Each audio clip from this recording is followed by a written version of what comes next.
আসসালামু আলাইকুম এভরিওয়ান। অনুভবে তুমি গল্পের তৃতীয় পার্ট। তো চলো বেশি কথা না কইয়া গল্প শুরু করা যাক। আয়াত তার মা আর ভাইকে দেখে অবাক হয়ে যায়। আয়াত গিয়ে তার মাকে জড়িয়ে ধরে কান্না করে দেয়। আয়াতের মা বলল, আরে পাগলি মেয়ে, কান্না করিস কেন? খুব মনে পড়ছিল বুঝি আমাদের কথা? আয়াত বলল, অনেক অনেক বেশি মনে পড়ছিল। আয়াতের মা বলল, এখন তো এসেই গেছি তাই না, তাহলে কান্না থামা। আর দেখ সামনে তোর শাশুড়ি আরো কত লোক আছে, ওরা কি ভাববে বলতো? আয়াত ওর মাকে ছেড়ে দিয়ে আদনানের কাছে গেল। আদনান খুশিতে গদগদ হয়ে বলতে লাগলো, আপু আপু জানিস, ভাইয়া আমাকে আজকেও এতগুলো চকলেট কিনে দিয়েছে, আর বলেছে বিকালে নাকি আমাকেও এতগুলো আইসক্রিম কিনে দিবে। আয়াত আদনানের কথা শুনে আসিফের দিকে তাকালে আসিফ সেখান থেকে সোজা উপরে চলে যায়। আয়াতের মা গিয়ে মিসেস শাহনাজের সামনে দাঁড়ায়। মিসেস শাহনাজ বলল, কেমন আছেন বিয়াইন? আয়াতের মা বলল, জি ভালো, আপনি কেমন আছেন? মিসেস শাহনাজ বলল, ভালো। বিয়াইন বসুন, সবার সাথে পরিচয় করিয়ে দিই। মিসেস শাহনাজ একে একে সবার সাথে পরিচয় করিয়ে দিল। আদনানকে ফারিন নিয়ে গেল সারা বাড়িটা ঘুরে দেখাতে, আর আয়াত সোজা রুমে চলে গেল বিষয়টা জানতে। রুমে এসে দেখে আসিফ শুধু একটা টাওয়াল পেঁচিয়ে আয়নার সামনে দাঁড়িয়ে আছে আর মাথার চুলগুলো ঝাড়ছে। এমন অবস্থায় আসিফকে দেখে আয়াত কিছুটা লজ্জা পেয়ে যায়, আর সাথে সাথে মুখের সামনে শাড়ির আঁচল দিয়ে ঢেকে নেয়। আসিফও তাড়াতাড়ি করে ওয়াশরুমে চলে যায় আর ট্রাউজার পরে বের হয়। আয়াত বলল, সরি, আমার নক করে আসা উচিত ছিল। আসিফ বলল, ইটস ওকে। আয়াত বলল, একটা কথা জানার ছিল। আসিফ বলল, বলো। আয়াত বলল, আজকে হঠাৎ করে আদনানকে আর মাকে এখানে কেন আনলেন? আসিফ বলল, সবকিছুর উত্তর তোমাকে দিতে আমি বাধ্য নই। আর হ্যাঁ, আমার মনে হয়েছে আনা দরকার, তাই এনেছি। আজকে সন্ধ্যায় আমরা ওই বাড়িতে ফিরে যাচ্ছি। আয়াত বলল, তাহলে আদনান আর মাও কি যাবে? আসিফ বলল, না, ওনারা দুপুরের পরেই চলে যাবে। আয়াত বলল, কিন্তু? আসিফ বলল, আর একটা কথাও না, চুপচাপ আমার চোখের সামনে থেকে চলে যাও। আসিফ রেগে গিয়ে চোখগুলোকে লাল করে বড় বড় করে কথাটা বলল। আয়াত ভয় পেয়ে যায়, চোখগুলো বন্ধ করে ফেলে। আসিফ কথাটা বলে সরে গেল। আয়াত রুম থেকে বের হয়ে যায়। দুপুরের খাওয়া দাওয়া শেষ হয়ে গেলে আয়াতকে তার মা একপাশে ডেকে নিয়ে বলে, আয়াত তোকে একটা কথা বলি, আসিফ আজকে আমাকে সবটা বলেছে। ওর সাথে আমার রাস্তায় দেখা হয় আদনানকে নিয়ে যখন স্কুলে যাচ্ছিলাম। আচ্ছা যাই হোক, শোন, আমি যতটুকু বুঝতে পারলাম ও তোকে সত্যিই ভালোবাসে। তোকে পাওয়ার জন্যই সে সবকিছু করেছে। মানছি সবকিছু খুব বাজে করেছে, কিন্তু সবটা তো তোকে পেতেই করেছে। তাই বলছি কি মা? আয়াত বলল, ওনাকে মেনে নিব? মা, উনি যদি আমাকে ভালোই বাসেন তাহলে কেন প্রতি রাতে আমার সাথে এমন পশুর মতো আচরণ করে? জানি এই উত্তর তোমার কাছে নেই, কিন্তু আমার উত্তরটা চাই। আয়াত কথাটা বলে চলে যেতে নিলেই পেছন থেকে তার মা বলে, ভালোবেসে আপন করতে চাই, কিন্তু তুই তা স্বীকার করিস না বলেই তোর কাছে এমন মনে হয়। মায়ের এই কথাটা শুনে কিছুক্ষণ থেমে দাঁড়ালেও পিছন ফিরে আর কোনো উত্তর দেয়নি আয়াত। সন্ধ্যায় আয়াত আর আসিফ ওই বাড়ি থেকে আসিফ যেই বাড়িতে থাকে সেখানে চলে এসেছে। রাস্তায় কে কারোর সাথে কোনো কথা বলেনি। আসিফ কয়েকবারই আয়াতের দিকে তাকিয়েছিল, কিন্তু আয়াত একবারের জন্য ফিরে তাকায়নি। গাড়ি থেকে নেমে আয়াত সোজা ভিতরে চলে যায়, কিন্তু আসিফ গাড়িটা ঘুরিয়ে কোথায় যেন চলে যায়। আয়াত ফ্রেশ হয়ে এসে আসিফকে দেখতে না পেয়ে একটা স্বস্তির নিঃশ্বাস ফেলে। তারপর টিভি দেখা শুরু করে। আজকে অনেকদিন পর নিজের মন মতো করে শান্তিতে টিভি দেখলো। অনেক্স হচ্ছে সবচেয়ে বিশ্বস্ত বুকমেকার, পিএসজি এবং সিরিয়া এই অ্যাপের অফিসিয়াল পার্টনার। এই অ্যাপে আপনি cricket, football, tennis live match দেখে এবং তাদের ভবিষ্যৎবাণী করে সহজেই অর্থ উপার্জন করতে পারবেন। সেই সাথে বিএমডব্লিউ গাড়ি, আইফোন, ল্যাপটপ এবং আরো অনেক নগদ পুরস্কার জেতারও সুযোগ রয়েছে। এই অ্যাপটিতে আপনি ক্র্যাশ ক্রিস্টাল 21 ইত্যাদি গেম খেলে সহজেই আয় করতে পারবেন। আপনি বিকাশ, নগদ, রকেট, ব্যাংক, ক্রিপ্টো, পেপাল এবং অন্যান্য সহজ পদ্ধতির মাধ্যমে সহজেই আপনার জেতা টাকা তুলতে পারবেন। এখানে আপনি 24 ঘন্টা 7 দিন গ্রাহক সহায়তা পাবেন। তাই এখনই গুগলে অনেক সার্চ করে প্রথম ওয়েবসাইটে গিয়ে রেজিস্ট্রেশন করুন। আর হ্যাঁ, রেজিস্ট্রেশনের সময় আমার প্রোমো কোড VOTO7 ব্যবহার করে প্রথমবার ডিপোজিটে 20,000 টাকা পর্যন্ত পান। আসিফ বাসায় নেই বলে দেখতে পেয়েছে। আসিফ বাসায় থাকলে হয়তো ভয়ে এই সাহসটাই করতে পারতো না। অনেক রাত হয়ে গেছে। আয়াত সোফাতেই ঘুমিয়ে গিয়েছিল। মাঝরাতে ঘুম ভাঙলে ঘড়ির দিকে তাকিয়ে দেখে 1:08 বাজে। আসিফ কি বাসায় এসেছে? না, উনি যদি বাসায় আসতেন তাহলে আমাকে একবার হলেও ডাক দিত। উনি এত রাত পর্যন্ত বাইরে কি করছেন? এখনো বাসায় কেন আসছে না? আয়াতের একটু একটু টেনশন হতে লাগলো। হঠাৎ করে কলিং বেলটা বেজে উঠলো। আয়াত দৌড়ে গিয়ে দরজা খুলে দিল। একটা মেয়ের কাঁধে ভর করে দাঁড়িয়ে আছে আসিফ, পুরো ড্র্যাঙ্ক হয়ে আছে। মেয়েটার ড্রেস দেখে আয়াতের মেজাজ খারাপ হয়ে গেল। ছোট ছোট সব ড্রেস। আয়াত বলল, আপনি কে? আর উনি এভাবে কেন? মেয়েটি বলল, আমি কে তোমার জানতে হবে না, বেডরুম কোন দিকে সেটা বলো। আয়াত বলল, অবশ্যই জানতে হবে, কারণ মাঝরাতে আপনি আমার হাজবেন্ডকে নিয়ে এসেছেন, এখন আবার বেডরুম খুঁজতেছেন। মেয়েটি বলল, আসিফ খুব বেশি ড্রিঙ্ক করে ফেলেছিল, তাই ড্রাইভ করতে পারছিল না, আমি ওকে ড্রাইভ করে নিয়ে এলাম। আয়াত বলল, জি শুক্রিয়া, এখন আপনি আসতে পারেন। মেয়েটি বলল, হোয়াট, তুমি কে আমাকে আসতে বলার? আয়াত মেয়েটার কথা শুনেই আসিফকে নিজের কাঁধে নিতে যাবে, তখনই মেয়েটা রেগে গিয়ে আয়াতকে ধাক্কা মারে। আয়াত তাল সামলাতে না পেরে দেয়ালের সাথে ধাক্কা খায়, মাথায় অনেকটা ব্যথা পায়। এইবার আসিফের রাগ উঠে যায়, ঠাস করে মেয়েটির গালে থাপ্পড় বসিয়ে দেয় আর চোখগুলোকে বড় বড় করে বলে, হে ইউ, তোমার সাহস কি করে হয় আমার হলুদ পরীকে ধাক্কা দেওয়ার? তোমাকে কি আমি বলেছিলাম আমাকে ড্রাইভ করে বাসায় আনতে? এনেছো ভালো কথা, কিন্তু আমার হলুদ পরীর সাথে এমন করার সাহস কি করে হয়?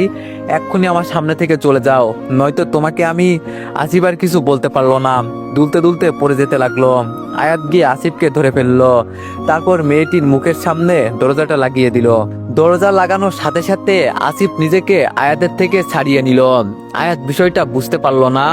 আসিফ দুলতে দুলতে সিঁড়ির কাছে যেতে আবার পড়ে যেতে নিলে আয়াত ধরে ফেলে। আসিফ এবার বলে, আমাকে ছাড়ো, আমি একা যেতে পারবো। আয়াত বলল, তা তো দেখতেই পারছি, কেমন যেতে পারবেন? আপনি কি রেগুলার ড্রিঙ্ক করেন? কই, আগে তো দেখিনি। আসিফ বলল, আগের ভালোবাসাটা কি তুমি দেখতে পেয়েছিলে, যে এখনকার ড্রিঙ্কটা দেখতে পারছো? আসিফ কথাটা বলে আয়াতের হাত ছাড়িয়ে আস্তে আস্তে রুমে চলে যায়।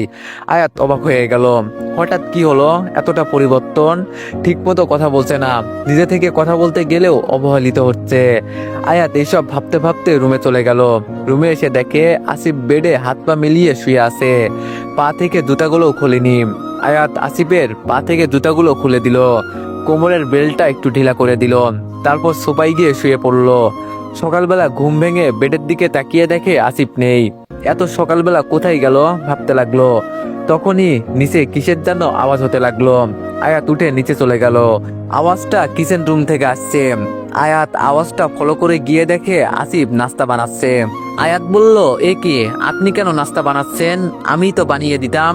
আসিফ বলল, আমি নিজের কাজ নিজেই করতে পারি, আর ধন্যবাদ। আয়াত বলল, কিন্তু এই কয়েকদিন তো আমি বানিয়েছি। আসিফ বলল, তখন অনেক কিছু হয়েছে, এখন আর তেমন কিছুই হবে না, সবকিছু একদম আলাদা আলাদা হবে। আর হ্যাঁ, তুমি যা ইচ্ছা করতে পারো, আমি বাধা দিব না। আয়াত বলল, আপনি কি বলতে চাচ্ছেন? আসিফ বলল, আজ থেকে তুমি মুক্ত। আমি ওই দিন রাতে এটা ভালো করেই বুঝে গেছি, জোর করে ভালোবাসা হয় না, আর তুমি আমাকে ঠিক কতটা ঘৃণা করো, তাই আর কোনো প্রকার জোর করব না। তোমার নাস্তাও টেবিলে বানিয়ে রেখেছি, মন চাইলে একসাথে বসে নাস্তা করতে পারো। আসিফ কথাটা বলে টেবিলে চলে গেল। আয়াত স্তব্ধ হয়ে দাঁড়িয়ে আছে। তাহলে কি আসিফ ওর কথায় কোনোভাবে কষ্ট পেয়েছে? না, আমার এভাবে কথাগুলো বলা ঠিক হয়নি, কিন্তু উনি আমার সাথে যা করেছেন তার কাছে তো এই কথাগুলো অতি সামান্য। এই কথাগুলো মনে মনে বলতে লাগলো। টেবিলটা পার হয়ে যখন উপরে উঠতে যাবে, তখনই আসিফ নিজের আস্ত নাস্তার প্লেটটা নিচে ফেলে দেয়। আয়াত পিছনে তাকানোর সাথে সাথে তাকে ক্লোজ করে আসিফ উপরে চলে যায়। নাস্তার প্লেটে নাস্তা সম্পূর্ণ রয়ে গেছে। তাহলে আসিফ কেন এভাবে ফেলে দিল?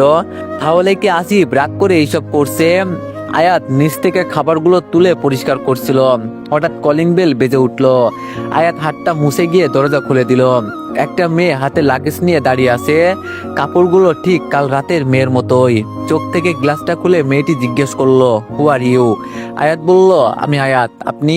মেয়েটি বলল, ও, তাহলে তুমি সেই মেয়ে যার প্রেমে পড়ে কিডন্যাপ করে বিয়ে করেছে? আয়াত বলল, কে আপনি? আসিফ বলল, আরে দিদাম, তুমি কেমন আছো? আসিফ পিছন থেকে কথাগুলো বলল, আর সাথে সাথে মেয়েটি আসিফকে জড়িয়ে ধরলো। দিদাম বলল, আমি ভালো আছি, তুমি কেমন আছো? আসিফ বলল, আমিও ভালো আছি। তো তুমি একা আসলে নাকি ফুপি কই? দিদাম বলল, আম্মু তোমাদের বাসায়, আর তুমি ওইখানে নেই বলে আমি সোজা এখানে চলে এসেছি। আসিফ বলল, ভালো করেছো, যাও রুমে গিয়ে ফ্রেশ হয়ে নাও। দিদাম বলল, আগের রুমটাই কি এখন আমার জন্যই রয়ে গেছে? আসিফ বলল, যেখানে ইচ্ছা হয় সেখানে থাকতে পারো। দিদাম তার লাগেজটা নিয়ে আয়াতকে ক্রস করে যাওয়ার সময় একটা বাঁকা হাসি দেয়, তারপর উপরে যেতে লাগে। আয়াত নিজের রুমে যাওয়ার জন্য দিদামের পিছু পিছু উঠছিল। দিদাম আসিফ আর আয়াতের রুমের ভিতরে ঢুকতে নিলেই আয়াতের সামনে গিয়ে বলে, সরি, এটা আমাদের রুম, আই মিন ওনার আর আমার, তুমি অন্য যে কোনো রুম নিতে পারো এটা ছাড়া। দিদাম বলল, আসলে এই রুমটা একসাথে থেকে অভ্যাস হয়ে গিয়েছিল, তো তাই আর কি। ওকে আমি আসছি। দিদাম চলে গেল, কিন্তু এটা কি বলে গেল আয়াতের মাথায় ঢুকছিল না। উনি আর দিদাম কি একসাথে থাকতেন আগে? এইসব ভাবতে ভাবতে ফ্রেশ হতে গেল। ফ্রেশ হয়ে এসে দেখে আসিফ একদম ফর্মাল ড্রেসে। আয়াত বিছানা গুছাতে গুছাতে বলে, কোথাও বেরোচ্ছেন? আসিফ নিশ্চুপ। আয়াত বলল, আমি কিছু জিজ্ঞেস করেছি। আসিফ বলল, আজকে থেকে অফিসে যাব। আসিফ আর কিছু না বলে সোজা চলে গেল। আয়াত একা একা বলতে লাগলো, আজব, নিজেকে এখন নিজেই কি মনে করেন উনি? বদের হাড্ডি একটা। আমি বুঝলাম না হঠাৎ করে এতটা চেঞ্জ কি করে হলো। তার উপর এই দিদাম, মেয়েটাকে সুবিধার মনে হচ্ছে না। আসিফকে যেভাবে জড়িয়ে ধরলো আবার যা বললো তাতে আমার একটু সন্দেহ লাগছে, নজর রাখতে হবে। আমি রুম গুছিয়ে নিচে নামলাম। এসে যা দেখলাম তাতে আমার চোখ ছানা পড়া হয়ে গেল। উনি আর দিদামকে এমন ভাবে দেখলাম যে কেউ দেখলেই ভাববে উনি লিপকিস করছেন। আমি যেন কয়েক মুহূর্তের জন্য থমকে গেলাম। আমার নিজের অজান্তেই রাগ উঠে গেল। আমি আর সহ্য করতে না পেরে হাততালি দিয়ে বলতে লাগলাম, বাহ বাহ, এটা আপনার অফিস? রুম থেকে এসে ড্রয়িং রুমে বউ রেখে ফুফাতো বোনের সাথে খুব সুন্দর অফিস করছেন। আসিফ বলল, আমি অফিসে যাচ্ছিলাম তখনই। আয়াত বলল, তখনই আপনার পুরুষত্ব জেগে উঠলো, নিজের ফুফাতো বোনের সাথে ঠোঁটে ঠোঁট মিলিয়ে নিলেন। আমি আর কিছু বলতে পারলাম না। তার আগেই আমার গালে কষিয়ে একটা থাপ্পড় বসিয়ে দিলেন উনি। তাল সামলাতে না পেরে আমি সোফায় পড়ে যাই, গালে হাত দিয়ে ওনার দিকে তাকাই। উনি আমার দিকে খুব রাগি লুকে তাকিয়ে আছে। তারপর আঙ্গুল তুলে আমাকে উদ্দেশ্য করে বললেন, তুমি যেগুলো বোঝার সেগুলো কখনো বোঝার চেষ্টা করো না, আর যেগুলো না বোঝার বা হয়নি তার নিজ থেকে বানিয়ে বুঝে নাও। আমি রুম থেকে অফিসে যাচ্ছিলাম, ঠিক তখনই সোফায় দিদাম চিৎকার করে ওঠে। আমি জানতে চাইলে ও বলে, চোখে কি যেন একটা পড়ছে আর খুব জ্বালা করছে, তাই আমি ফু দিয়ে দিচ্ছিলাম। আর তুমি এতটুকু বিশ্বাস নেই তোমার আমার প্রতি? দিদাম বলল, আই এম সরি, আমি বুঝতে পারিনি আয়া তেমন রিয়েক্ট করবে। বুঝতে পারলে আমি কখনোই বলতাম না। Trust me Asif. দিদাম আসিফের সামনে গিয়ে ন্যাকামি করে কথাগুলো বলে। আসিফ আমার দিকে এক নজর তাকিয়ে চলে যায়। তারপর দিদাম একটা শয়তানি হাসি দিয়ে চুলগুলে ফু দিয়ে রুমে চলে যায়। ওর হাসি দেখে আমার কেন যেন মনে হলো সে এটাই চেয়েছিল। আমার নিজের প্রতি নিজেরই ঘৃণা হতে লাগলো। আমি এতটা নিম্ন মানসিকতার মানুষ কি করে হলাম? উনি আমার সাথে খারাপ ব্যবহার করলেও কখনো তো অন্য মেয়ের সাথে খারাপভাবে মেশেনি। আমি রুমে এসে বেডে চোখ বন্ধ করে শুয়ে আছি। চোখ বন্ধ করতেই কেউ আমার কানের কাছে এসে চিৎকার করে বলে, ভাউ। আয়াত একটু ভয় পেয়ে যায়। ভাবি, রিল্যাক্স, আমি ফারিন, দেখো। আমি চোখ খুলে দেখি সত্যি ফারিন এসেছে। আমি একটা স্বস্তির নিঃশ্বাস ফেলে বলি, ও তুমি তুমি তো আমাকে একদম ভয় পাইয়ে দিলে। ফারিন বলল, আচ্ছা আচ্ছা সরি। বাই দা ওয়ে, ভাইয়াকে দেখতে পাচ্ছি না, ও কোথায়? আমি বললাম, উনি তো অফিসে চলে গেছেন। আমার কথা শুনে ফারিন একদম অবাক হয়ে যায় আর চোখগুলো বড় বড় করে বলে, হোয়াট? ভাইয়া অফিসে গেছে? কিভাবে কি? যে মানুষের অফিসের নাম শুনলে জ্বর এসে যেত, উনি আজকে অফিসে গেছে? আমি বললাম, আমিও বুঝতে পারলাম না আজকে হঠাৎ করে নিচ থেকেই। ফারিন বলল, ভালোই হয়েছে, সব তোমাকে ভালোবেসে। যাই হোক, আমার ওই সাতচন্নি বোনটা কই? আমি বললাম, তোমার বোন? ও দিদামের কথা বলছো? ফারিন বলল, ওকে ছাড়া আমি আর কাকে সাতচন্নি বলবো বলো? ও তোমাকে তো আসল কথা বলা হয়নি। আমি বললাম, কি কথা? ফারিন বলল, ও কিন্তু ভাইয়াকে অনেক ভালোবাসতো, ইভেন এখনো বাসে। ভাইয়ার কথা শুনলে একদম পাগল পাগল হয়ে যায়। দেখলে না, ভাইয়া ওই বাসায় নেই বলে এখন এই বাসায় চলে এসেছে। ভাবি, তোমাকে একটা কথা বলি, ভাইয়াকে একটু সাবধানে রেখো। বলা তো যায় না, ছেলে মানুষের মন কখন কোথায় কিভাবে গলে যায়। যদিও ভাইয়া ওকে তেমন একটা পাত্তা দেয় না, তবুও সুরক্ষা বলে একটা কথা আছে, সাতচন্নির নজর বলে কথা।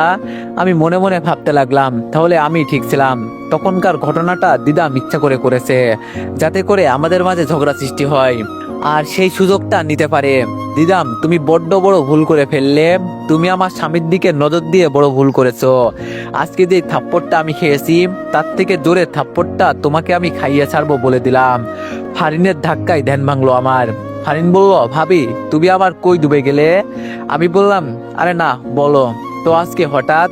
ফারিন বলল, আসলে ভাবি তোমাকে একটা কথা বলার ছিল, আর একটা হেল্পও লাগতো।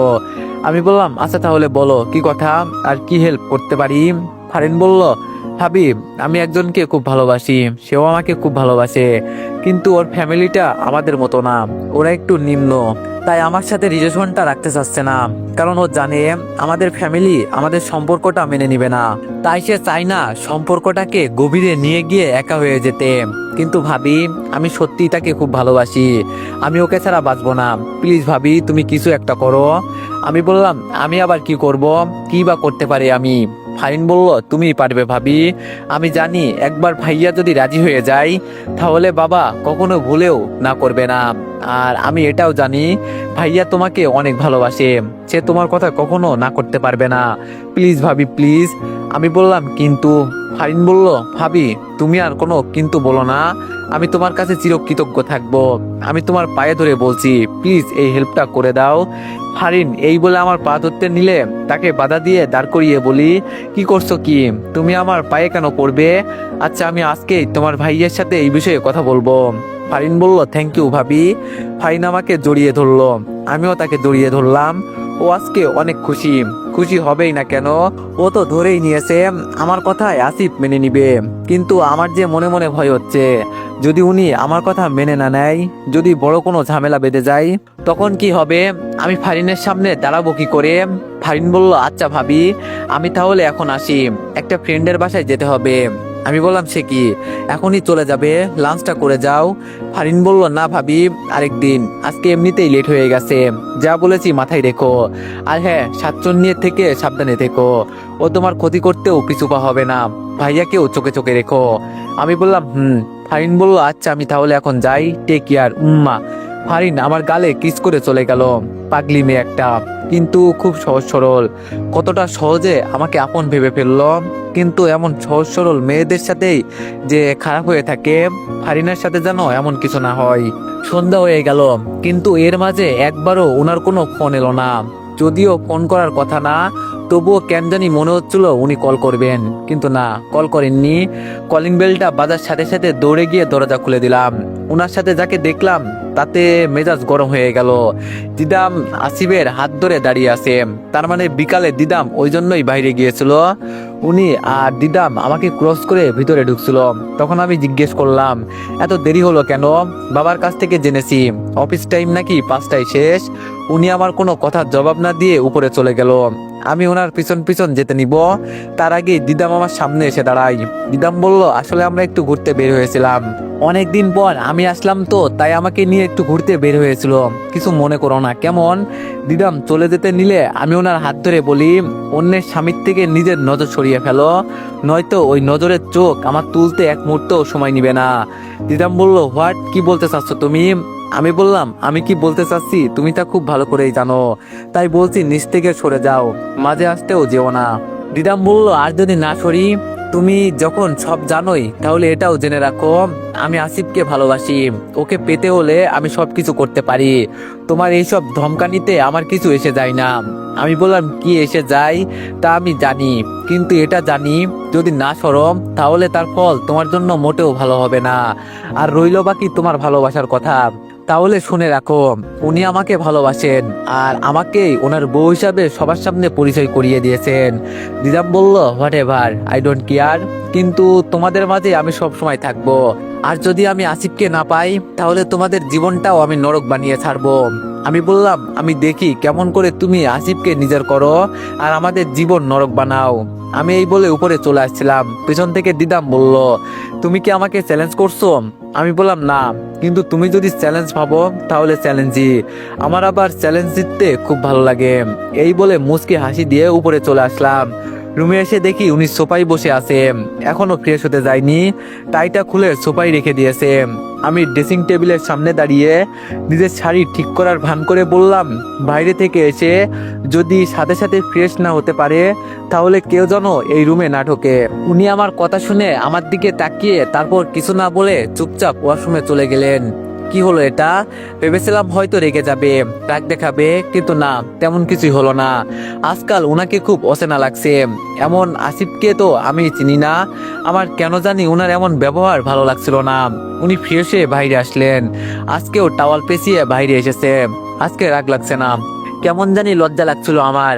আমি পিছন ঘুরে বললাম, সি, আপনি আজকেও এভাবে? আর কিছু বলার আগেই ওয়াশরুমের দরজা লাগানোর শব্দ পেলাম। পিছন ফিরে দেখি উনি নেই। আমার কথা শেষ হবার আগেই কাপড় নিয়ে ওয়াশরুমে চলে গেলেন। কিছুক্ষণ পর ট্রাউজারটা পরে বাইরে আসলেন। চুলগুলো ঝাঁকি দিতে দিতে আমার দিকে এগিয়ে আসছেন। আমার গলা শুকিয়ে যাচ্ছে, বুকের ভিতর ভূমিকম্প শুরু হয়ে গেছে। তাহলে কি উনি আবার আমাকে? আমি এক পা করে পিছোতে লাগলাম আর উনি সামনের দিকে আসছেন। আমি যখন ড্রেসিং টেবিলের সাথে একদম মিশে গেলাম তখন চোখ দুটো বন্ধ করে ফেললাম। দুয়ার দিয়ে নিজের শাড়ির আঁচলটা খামচে ধরলাম।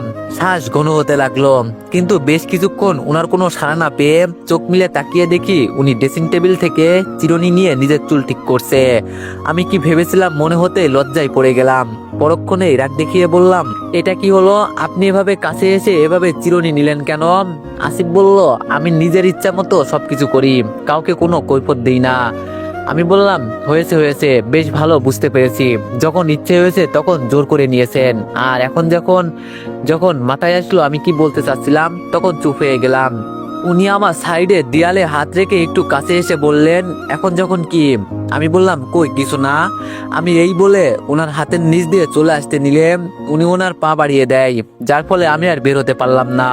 উনি আবার বলতে শুরু করলেন, আয়াত, আমি যেটা ঠিক করি তাই করি, আর এখন এটা ঠিক করেছি, তুমি যতদিন না আমাকে নিচ থেকে কাছে টানবে ততদিন আমিও তোমার কাছে যাব না।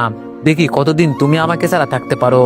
জানি বেশি দিন পারবে না, তারপরও তোমার মুখ থেকে শুনতে চাই আমি। আমি ওনার চোখের দিকে তাকিয়ে বললাম, তাহলে আপনি ভুল ধারণায় জাগিয়েছেন। আমি কখনো আপনাকে কাছে ডাকবো না, কখনো আমার মুখ থেকে ভালোবাসি শুনতে পারবেন না। আসিফ বলল, তার সময়ই বলে দিবে। উনি এই বলে আমার সামনে থেকে সরে গেলেন। আমি একটু ঠিক হয়ে দাঁড়ালাম। উনি নিজের ল্যাপটপটা নিয়ে সোফায় বসে পড়লেন। আমি ওনার সামনে দাঁড়িয়ে বললাম, আপনি দিদামের থেকে দূরে থাকবেন। আসিফ বলল, কেন? আমি বললাম, আমি আপনাকে এত কিছু বলতে পারবো না, যা বলছি তাই করবেন, দিদাম থেকে দূরে থাকবেন। আসিফ বলল, আর ইউ জেলাস? আমি বললাম, নো, আমি কেন জেলাস হব? আসিফ বলল, তা আমি কি করে বলতে পারবো? কিন্তু তোমার কথা শুনে তাই মনে হলো।